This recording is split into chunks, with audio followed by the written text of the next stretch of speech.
Hello, c'est Patate et aujourd'hui ce sera une nouvelle vidéo sur les nouveautés maquillage qui sont sorties dans les 2 dernières semaines. J'ai réussi à m'y tenir de faire une vidéo toutes les 2 semaines. Yes! Première chose, si vous êtes intéressé par comment j'ai fait ce maquillage qui est assez simple et entendre parler de glitter, je pense que je vais d'abord sortir cette vidéo et puis l'autre, mais dès que l'autre vidéo sera sortie, je mettrai le lien en description si vous la regardez, si vous regardez cette vidéo un peu plus tard. Ici sur cette chaîne, j'essaie de parler du fait qu'on peut aimer le maquillage mais qu'on n'est pas obligé de tout acheter et qu'on peut aimer de loin. Si on achète tout, c'est notre choix, mais il ne faut pas se mettre dans des dettes ou aller au-delà de son budget. Moi j'adore le maquillage, mais j'ai un budget très limité parce que je suis étudiante, donc je suis extrêmement critique par rapport à ce que j'achète.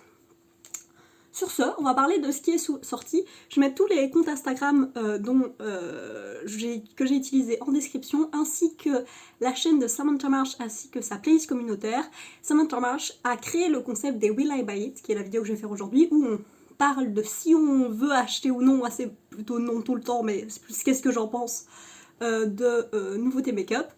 Et voilà, on est parti. La première chose dont je vais parler, c'est Milani. Milani qui se trouve, j'ai découvert que c'était sur Beauty Bay, mais ça peut se trouver, enfin en Belgique ça se trouve chez Di, et ça peut se trouver en Europe, mais ils ont sorti, c'est rouge lèvres pas totalement opaque et hydratant, un peu comme j'en ai un. Un peu le même concept que ces trucs là, les Sheer Slick Lipstick, je vais pas dire les noms en anglais parce qu'ils sont ridicules, de Elf, comme vous pouvez voir, donc c'est un rouge à lèvres qui est très émollient et qui est pas totalement opaque, mais qui... Voilà, on peut voir ça reflète la lumière, c'est très très émollient. Et je pense que c'est le même concept. Et pour le coup, si vous voulez ça, allez voir chez Elf parce que je trouve que moi j'ai en très très rose, mais les couleurs chez Elf vont beaucoup plus dans tous les sens. Ici, toutes les couleurs chez Milani sont très très roses. Il y a un brun, plein de roses et puis des rouges, mais les rouges ont l'air quand même roses, des roses et des mauves. Donc si vous voulez d'autres types de couleurs, peut-être chez Elf. Et aussi, le truc c'est que Milani aux États-Unis, ici par exemple c'est 8,99$, mais en Europe ça va être 15€. Parce que je sais pas pourquoi, mais Milani, leur prix explose en Europe, alors que Elf, ils ont un site européen et les prix restent assez proches de ce qu'ils seront aux États-Unis. Donc pour moi ça reste possible à acheter si on veut avoir ce type de rouge à lèvres, qui est un rouge à lèvres qui a explosé pour le moment. Il y a les Fantastics de Linda Alberg, il y a Fenty qui a fait ça, il y a dans les non cruelty free, il y a L'Oréal qui a fait ça, Revlon, et du coup Milani, tout le monde sort des rouges à lèvres comme ça. Si vous êtes intéressé, moi je dirais d'aller chez Elf. Ensuite on va passer au prix, à l'autre bout des prix, qui sont Viseart. Viseart de base c'est une, je sais pas si c'est Viseart en français peut-être, parce que c'est une marque française, donc je sais pas comment ça se dit en français, en anglais ça s'appelle Viseart. C'est une marque qui de base est une marque de maquillage professionnel, donc pour des maquilleurs professionnels, et qui avait tout plein de palettes avec un packaging qui est très plastique, avec le haut transparent, pour que les maquilleurs professionnels puissent voir les palettes qu'ils avaient. Et Viseart, depuis à peu près une année, a décidé de plus s'orienter dans les nouveautés qui sortent, vers les consommateurs normaux, les gens qui font chez Sephora, foncièrement pour les États-Unis. Et ils ont sorti plus de petites palettes et avec des packaging un peu plus moins fonctionnels, mais utilisables par le consommateur de tous les jours. Et j'ai oublié de me mettre sur le côté, mon moi qui va monter cette vidéo va râler pour les rouges à lèvres Milani. Mais du coup ils ont sorti 4 petites palettes, donc c'est quad, qui, alors dans l'idée je trouve ça bien, on a une palette rose, brun froid, brun neutre et brun chaud. Le problème c'est que ces couleurs sont tellement toutes claires et qu'à part si on est quelqu'un de très clair, bah, ça va pas voir la différence de... Enfin on va pas voir la différence, surtout la palette grise qui est tellement claire. Là j'ai un peu peur, même si bah, ça peut être une histoire de la lumière de la photo qui fait que tout est écrasé, tout a l'air beaucoup plus clair, mais je pense pas qu'elle puisse être réellement foncée, même avec une lumière correcte. Parlant de quad, moi j'ai vu donc les quads que pour moi sont mieux faits, c'est les quads de Haus Lab. Donc Haus Lab c'est la marque de Lady Gaga sur Amazon. Amazon, Jeff Bezos, tout ça, c'est peut-être pas les personnes les plus mieux au monde. Du coup j'essaye de limiter au maximum ce que j'achète sur Amazon, d'où le fait que pour le moment moi je soutiens pas Haus Lab. Mais je dois saluer le fait que pour sortir des quads, si on voit même juste le quad froid, le quad neutre, le quad rose, ils vont n'importe qui peut les porter, c'est des quads qui couvrent beaucoup plus de spectre de personnes, et en plus, qui en plus font des quads plus colorés, mais l'idée est bien faite, elle est bien... ils ont bien pris leur idée, et ils l'ont bien rendu réel. Moi je le salue. On a cette collection de Solalook, qui est une marque que je connais pas, les prix sont en dollars, donc ça doit être une marque américaine. Je vais juste le dire une fois pour la vidéo, c'est qu'une marque américaine, je n'achète jamais, ou vraiment jamais, de produits hors de l'Europe, de l'espace Schengen, parce que je n'ai pas l'argent pour payer les 20 € de douane. Du coup, si une marque est en dollars et qu'elle n'est pas accessible en Europe, je vais juste pas l'acheter parce que ça rend les produits trop chers pour moi. Mais j'en parle quand même parce que regardez le maquillage de loin et on pensait sans devoir tout acheter. Du coup ici, donc Solalook a sorti une collection avec Dirty Dancing. Dirty Dancing, c'est un film qui est culte, que j'ai vu quand j'étais beaucoup trop petite, que j'aurais pas dû voir quand j'étais si petite, et qui m'a un peu traumatisée, donc je l'ai pas revu depuis au moins 10 ans. Et ils ont sorti cette palette qui est une palette arc-en-ciel, mais tout a l'air... Mais pourquoi est-ce qu'il y a un rouge à lèvres dedans? Ça va rendre la palette épaisse et avec un trou pour rien. Les couleurs, non. Non. Mais je salue l'éponge avec je sais pas comment dire, gravé, enfin un embossing avec le porté. Ça c'est culte. Donc ça c'était la bonne partie de la collection, mais la palette non. Kylie Cosmetics qui est une marque, donc la marque de Kylie Jenner, des Kardashians, qui est une marque qui est faite qui a la même parent company, donc la même méga corporation que Colourpop, et Kim Kardashian et Tati Beauty, la marque de Tati, je sais pas si la marque peut exister encore longtemps, mais c'est la marque de Tati Beauty. Et dans cette collection, donc c'est une collection avec le Grinch, et la dernière fois j'avais parlé d'une collection avec Ulta, et on voyait bien que c'était une collection qui était vraiment faite pour le consommateur de base qui porte pas énormément de maquillage, et là elle a sorti une collection qui... Les couleurs sont toujours aussi basiques. La palette est, hop, je vais mettre juste vite fait la palette, un peu moins basique. Il y a 3 verres, mais ça ressemble fort à toutes les palettes de Kylie. Genre si on swap tous les pop, j'ai l'impression que c'est un peu toutes les mêmes. Mais on peut voir que dans le packaging, ici moi j'ai mis le packaging extérieur parce que c'est ce que je trouve qui est le meilleur. Toute la couleur, il y a de la cohésion dans cette collection. Et on voit qu'il y a des gens qui ont mis du temps de travail et qui ont réfléchi pour faire un truc bien. Est-ce que moi j'aurais acheté quoi que ce soit même si j'étais aux États-Unis? Absolument pas, parce que toutes les couleurs sont basiques et que je trouve, et que de ce que j'ai entendu, Kylie Cosmetics c'est un peu cher pour ce que c'est. Mais franchement, bon effort. Parlant de marques d'influenceurs, si on peut considérer que les Kardashians sont des influenceurs, ici on a L'Oralie qui a toujours une marque qui s'appelle L'Oralie Los Angeles. Qui sort la deuxième version de sa palette Nude Patchouli. J'essaierai de mettre les 2 palettes à l'écran. C'est la même palette en plus petit, avec le format de sa première palette. Et le problème de L'Oralie Los Angeles, c'est que la marque sort déjà du coup les mêmes produits, mais en n'ayant pas de cohésion. Je me dis, est-ce qu'on peut vraiment faire des choses? Est-ce que acheter la palette originale, on ne pourrait pas faire plus de choses qu'avec cette nouvelle palette? Est-ce qu'on peut pas juste même retrouver cette palette-ci dans l'ancienne? J'ai envie que la marque fonctionne, parce que j'ai envie que l'Oralie fonctionne, mais bof. Par contre, une marque d'influenceur qui fonctionne, c'est Lunar Beauty. Donc Lunar Beauty, c'est la marque de Manny MUA, qui était dans le même cercle que l'Oralie et Jeffree Star, avec le premier énorme drama, le premier Dramageddon. Et au début, les premières palettes qu'il avait sorties, c'était vraiment pas ma tasse de thé. Mais là, les dernières, depuis Moonspell et même Strawberry Dream, c'est 2 palettes qui sont trop bien. Genre Moonspell, j'ai juste envie de l'acheter, mais elle coûte genre 60 €. Donc pour le moment, c'est en non. Mais j'ai très très fort envie de l'acheter. Et ici, il a sorti une palette donc, qui est totalement dans cette nouvelle mouvance d'avoir des trucs avec des tons plus froids, mais qui a des bleus, qui a pas juste des bruns, que les métalliques ont l'air trop bien. Le packaging est toujours magnifique. Et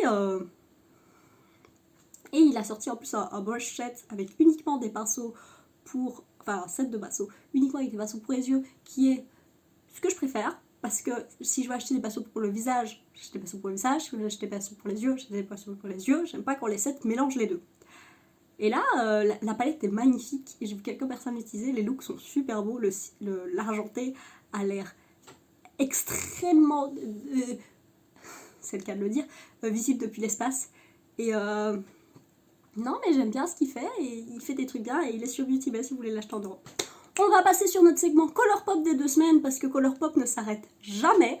On va commencer par la collection de Noël, des fêtes. Et ces 2 palettes neutres, la palette de mauve, je suis sûre qu'on peut réussir à la retrouver dans les autres palettes de Colourpop.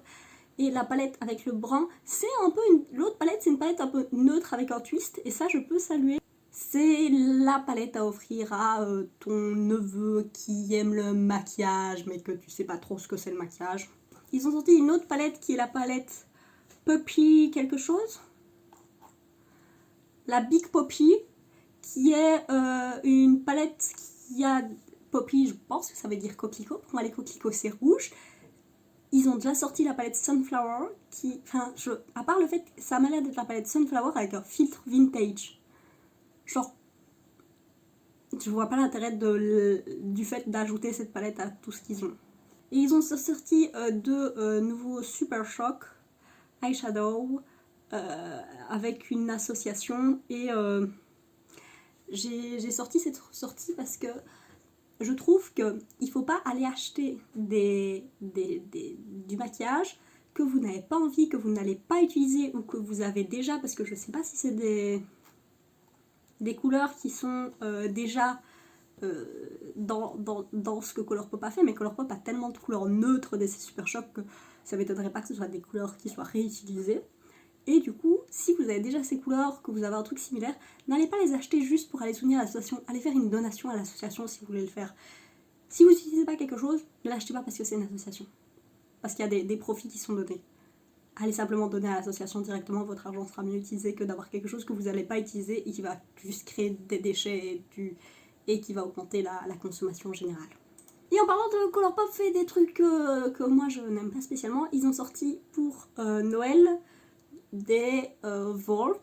Donc un Vault, c'est une collection où tu mets par exemple toutes les couleurs de rouge à lèvres d'une certaine formule qu'ils ont. Ils ont sorti avec leur marque de skincare qui est Forfray. Ils sont sortis avec leur marque de maquillage pour le corps qui c'est Soul Body. Et voilà. Mais si vous n'allez pas utiliser absolument de manière sûre et certaine chacune des choses qui sont là-dedans, et si vous avez déjà des choses qui sont dans ces vaults, ne les achetez pas. Ça va être juste créer tellement de déchets et de... Enfin, qui a besoin d'une box avec, je sais pas, la box de rouge à lèvres, elle doit faire genre 40... il doit avoir genre peut-être 40 rouges à lèvres dans cette box. D'une seule formule, avec majoritairement des couleurs neutres. Vous allez retrouver celles que vous aimez, mais pas toutes. À part si vous êtes de ces gens en Europe qui font des stocking stuffers, donc c'est ces chaussettes dans lesquelles on met des cadeaux, où vous allez acheter un vault de quoi que ce soit, parce que Anastasia en fait, Morphe en fait, tout le monde en fait. Ben, NYX en fait chaque année, et que vous allez diviser, garder quelques petites choses pour vous, et puis diviser en tous vos amis qui aiment le maquillage, parce que moi j'ai pas autant d'amis qui aiment le maquillage que ça, pour donner tout ça. Oui, mais c'est un peu le seul cas où je serais ok de faire ça. Peut-être qu'ils ont déjà vendu tout ça, mais ça marque pour... ce petit bout fonctionne pour toutes les marques qui font ce genre de choses. Ensuite, on a Alamar Cosmetics qui a sorti 3 palettes de blush. Donc elle en avait déjà sorti 3. Et ce qui est super avec Alamar, c'est qu'elle sort des palettes de 3 blushs en fonction de la teinte de peau et qu'elle en sort 3 à chaque fois. Ce qui fait qu'elle couvre déjà vachement plus de gens que d'en sortir une, deux. Voilà, elle en sort 3 et il n'y a pas de blush qui ne vont pas fonctionner sur la teinte de peau parce que il n'y en a qu'une. Enfin, quand on achète par exemple une palette avec 6 blushs, bah, il y en aura bien au moins un qui ne fonctionnera pas parce que le but est de couvrir tout le monde. Bah, là, elle fait plusieurs palettes et chaque palette peut faire 3 blushs par personne. Ici, les palettes sont un peu plus... Les les blushs sont un peu plus froids, tandis que l'autre palette, les blushs étaient plus orange et chaud. Et c'est une super... j'ai entendu que du bien des produits d'Alamar en général. Et là, j'ai entendu que du bien de ces blushs spécifiquement, donc ils ont l'air très très bien. Elf, alors, revenons sur ce rouge à lèvres. Elf sort un Hydrating Core Lip Shine, qui veut dire un lip shine, donc un rouge à lèvres brillant, glossy, avec un cœur hydratant. On peut voir ici qu'il y a un petit cœur d'hydratation dans ce rouge à lèvres, enfin dans ce rouge à lèvres. Je vous montrais mon écran, mais vous n'êtes pas dans ma vie. Vous pouvez pas voir mon écran, vous pouvez voir ce que je mets sur dans cette vidéo. Et je trouve que la range de couleurs est bien meilleure que celle de Milani, encore, pour revenir à ce fait. Et aussi, elle a... comment dire, je trouve que c'est vachement bien. Mais la seule chose que je me demande, c'est comment ça va être différent de ce que je vous ai montré des Sheer Slick Lipsticks. Donc je vais attendre de voir des reviews pour voir quelle est la différence entre les deux produits. J'imagine, je suppose, parce que les Sheer Slick, vous avez pu voir sur mon swatch tantôt que j'ai enlevé, qu'ils ont là quand même pas mal de pigmentation, et je pense que ceux-là sont vraiment quasiment pas visibles sur les lèvres. J'imagine que ce sera vraiment un baume à lèvres avec un tout petit peu de couleur plutôt que un rouge à lèvres avec de l'hydratation, mais on va voir, je ne sais pas. Temptalia va sortir 3 palettes avec Sydney Grace. Sydney Grace, c'est une marque américaine, du coup non, je les achèterai pas, ce sera trop cher, mais j'ai envie d'acheter des trucs de chez Sydney Grace parce que j'entends que du bien de la qualité, que les harmonies de couleurs sont super belles. La palette qu'ils ont fait, la Tiny Marvels avec Mel Thompson, avait l'air trop bien. Et même en général, j'en ai entendu que du bien, donc voilà, et je suis sûre que les palettes que Temptalia va faire vont être trop bien. Si vous ne connaissez pas Temptalia, c'est un blog beauté, qui est un assez vieux blog beauté américain, et où elle fait...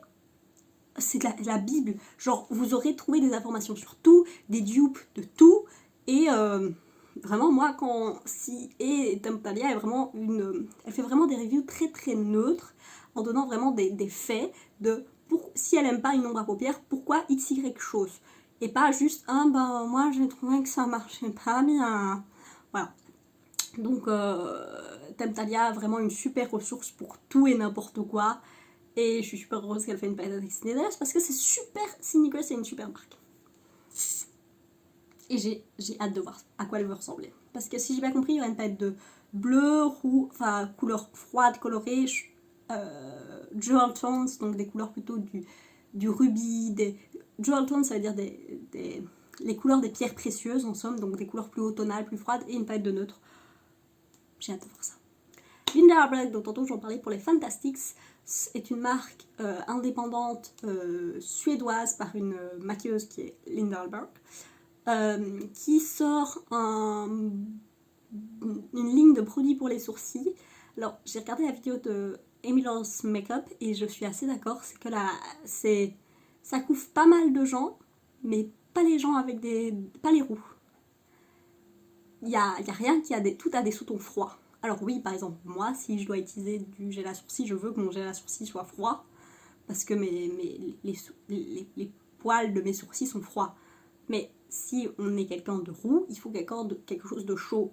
Et du coup, je trouve ça un peu dommage qu'ils aient fait ça, en sachant que le produit, donc elle a sorti 3 produits qui sont un gel transparent, très bien, qui fonctionne aussi sur les cils, donc si vous voulez juste avoir vos cils recourbés, ça peut très bien fonctionner. Des gels à sourcils avec des toutes petites brosses, que moi j'aime vraiment, moi c'est ce que j'utilise uniquement dans mes sourcils, et un mix entre, un crayon avec d'un côté un crayon et de l'autre côté un marqueur, comme ce que c'est le Brow Blade de Urban Decay, et c'est une très bonne idée, mais je trouve que les couleurs vont pas dans...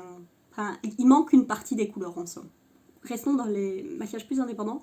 On a Give Me Glow, qui est une marque américaine, qui sort une palette qui s'appelle la Vivid Rose, et qui est rose mauve, et je trouve que l'harmonie est super jolie, qui font dans des tons chauds, dans des tons froids, qui couvrent énormément, qui vont assez foncés.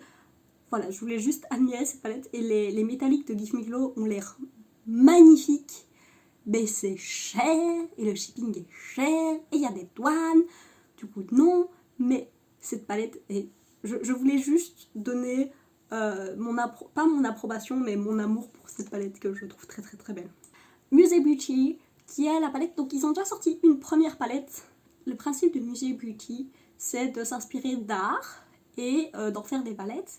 Donc ça avait fait je sais plus, j'ai oublié de quoi était inspirée la première palette, mais ça c'est la seconde palette qui est inspirée par le Starry Night de Van Gogh. Je trouve que la palette est bien, genre elle est un peu neutre, mais grunge, mais quand même c'est pas foncièrement des couleurs vraiment neutres, parce que oui il y a un brun, mais il y a un bleu, un vert, un aubergine. Je trouve qu'elle est très très jolie et j'ai entendu que du bien de la première palette, donc moi je suis la carrière de cette marque avec grand intérêt, comme dirait Anna Louise Poston. Une marque européenne dont j'aimerais bien acheter des trucs, mais qu'il faut que je mette de l'argent de côté pour les acheter si je veux, c'est Lethal Cosmetics, qui est une marque allemande où tout leur principe c'est qu'ils vendent tous des trucs individuels et qu'ils ont un super outil pour mettre les ombres à paupières, et maintenant ils ont même des couleurs pour le visage individuelles et les mettre ensemble dans des palettes. Et où on achète chaque couleur individuellement, mais qu'on a une palette et que voilà, et qu'on peut voir tout l'outil est pour voir à quoi ça ressemble. Je l'avais déjà mis dans mes vidéos à quoi ça ressemble, mais je vais le remettre parce que je trouve que l'outil est vraiment très très bien fait et très très drôle. Genre moi j'aime bien aller jouer sur cet outil. Et ils ont sorti une nouvelle collection avec des couleurs plus froides. Enfin pas spécialement plus froides, mais plus jewel tones, exact, comme j'en parlais tantôt. Donc des couleurs avec plus de profondeur, plus foncées. Et la palette est très belle.